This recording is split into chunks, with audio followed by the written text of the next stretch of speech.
Another potential indictment against Donald Trump dominating political headlines. But meantime, the former president is also facing a fast-rising name in the Republican field.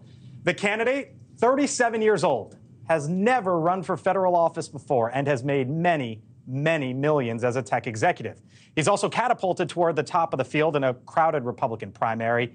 Vivek Ramaswamy joins us now. Vivek, thanks for being here on the Hill. We've talked to you before, but first time on the Hill, so thanks for coming on in. We appreciate the time. You saw the headlines today.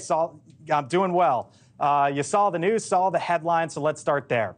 Donald Trump, Vivek, should he be held accountable for what happened on January 6th? I think he should be held accountable at the ballot box, not at the behest of a federal administrative police state. I think it is a bad idea for this country to make a pattern out of using police power to indict a lead political opponent in the middle of an election. And make no mistake, it would be, and I'm now polling at third in the GOP primary field, it would be a lot easier for me if Trump were not in this race. That is not the result that I want to see. I want to win this race by convincing the voters, the people of this country, that I'm the right choice. And I think it will set a disastrous national precedent if we're actually recharacterizing what was really a bad judgment as something that was illegal for the purpose of achieving a political end. You know, just after January 6th, 6 days later, you tweeted the following, well before you were in this race. You said, quote, "What Trump did last week was wrong, downright abhorrent, plain and simple." Those were your words. You stand by them? I do. And I said that it's a bad judgment. I said it then. I say it now. That was actually in the wake of an op-ed that I wrote that got a lot of criticism, both from the right and from the left, which argued that actually the real true underlying cause of what happened on January 6th was systematic and pervasive censorship in the lead up to it. As I often say, if you tell people they cannot speak, that is when they scream. If you tell people they cannot scream, that is when they tear things down. The government and government actors in the administrative state were working with tech executives to silence through the back door what government could not censor through the front door under the Constitution.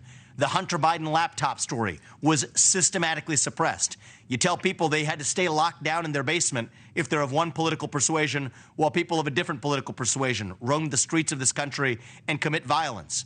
There's a lot that led to the buildup that boiled over on January 6th. And so while I think Trump made bad judgments, and I would have made very different judgments had I been in that office, that is different from saying that he should be held criminally liable for what happened. And I think it sets an awful precedent in our country if this indictment does indeed come through. Would you defund the Department of Justice over this? I have said I would shut down the FBI, and it's not over this. It's over a long legacy of corruption in a government police state that shouldn't exist. I think that in many cases, there's actually a great book. My family is reading it right now, G-Man. It's a Pulitzer Prize-winning historical account of J. Edgar Hoover and his toxic influence on what is still the J. Edgar Hoover FBI. It is the J. Edgar Hoover building of the FBI that people still report into every day. So I have said that I would shut down the FBI. Yeah, I hear you on shutting down the FBI. We heard from the FBI director himself, Christopher Wray, last week. He was testifying up on Capitol Hill, and he was asked about this very possibility. Here's what he said, and I'll get your response on the other side. We would have hundreds more violent criminals out on the street, scores of threats from the Chinese Communist Party being left unaddressed. We have close to 400, I think it is somewhere between 300 and 400 investigations into the leadership of the cartels trafficking that fentanyl. So you would have a significantly greater threat from the southwest border from the cartels. He's essentially saying shutting down the FBI would be awful for this country. Vivek?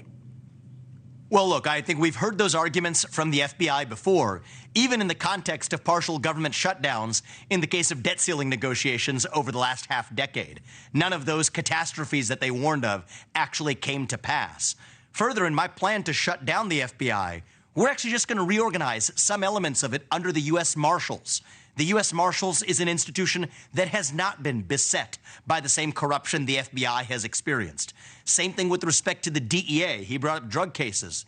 The DEA is in many cases pursuing some of the exact same cases that the FBI is, doing it in parallel but in a separate silo. Not only is that inefficient, it is a formula for corruption. So my plan to shut down the FBI, this is not some rhetorical political promise. It's a very pragmatic vision of how to run the U.S. government in a way that is accountable to the people. Practical?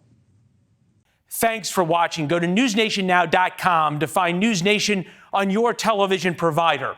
And don't forget to subscribe. Click the red button to get more of News Nation's fact-driven, unbiased coverage.